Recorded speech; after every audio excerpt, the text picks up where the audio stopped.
Good morning from Bangkok. So today I want to show you again a day in the life of a remote worker. So I've been working remotely for 6 years, but I just moved to Bangkok, so I decided to blog about it. And today I wanted to show you co-working space. I wanted to talk to you about how I got a remote job. I'll just show you how my life looks like right now as a remote worker in Bangkok. So let's start today right with a coffee.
So I just wanted to talk a bit about being a remote worker and answer some questions about what it's like to work remotely.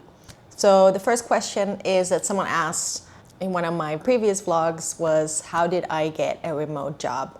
I wish I had a more easy story for you, or like easy to follow step plan on how to get a remote job, but at least for me it was kind of lucky. So the first time actually I worked remotely was when I decided to become a freelancer. I traveled around Asia for about a year, and I was a UX designer because, well, I studied economics and marketing, and then I had a job in sales and marketing, but I really hated it.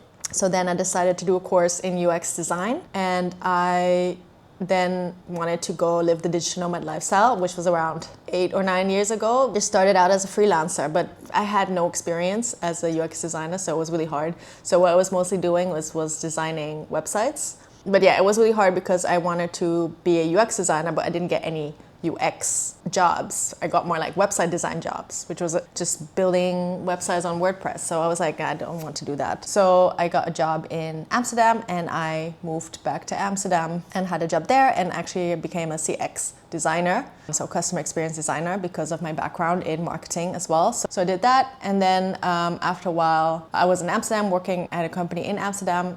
And then on LinkedIn, someone contacted me for a similar role at a software company. And they said, well, you can either work close to our locations, but our team is fully remote. You can also go somewhere else, so you can be remote.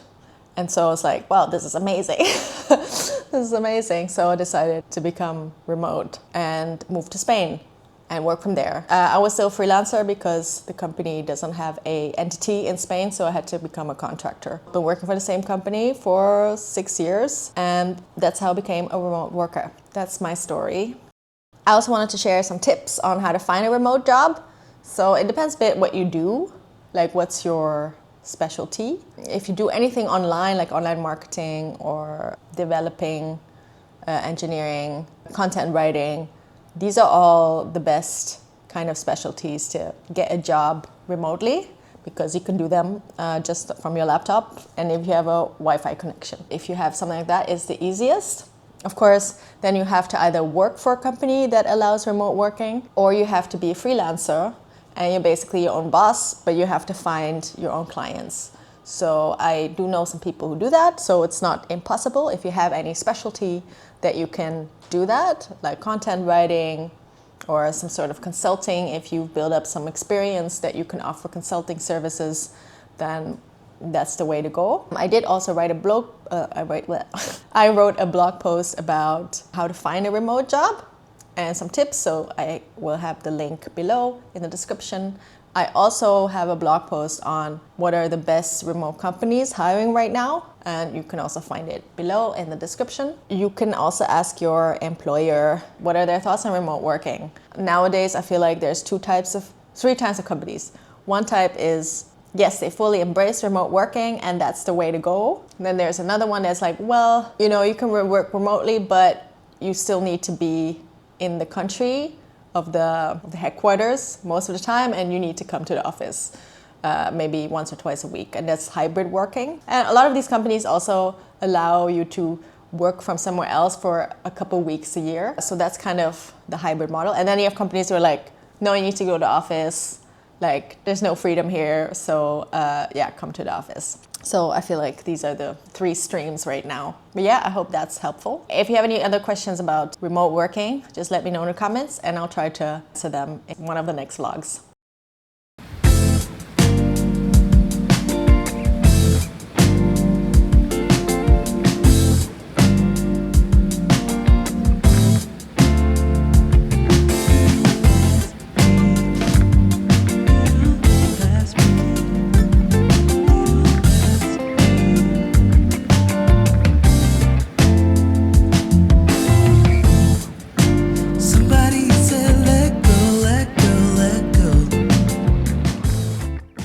And I also wanted to address some challenges working remotely, because it's not all like rainbows and butterflies. I think after working quite long as a remote worker, as a digital nomad, at first I thought this is like the dream for everyone. Everyone wants to remote work.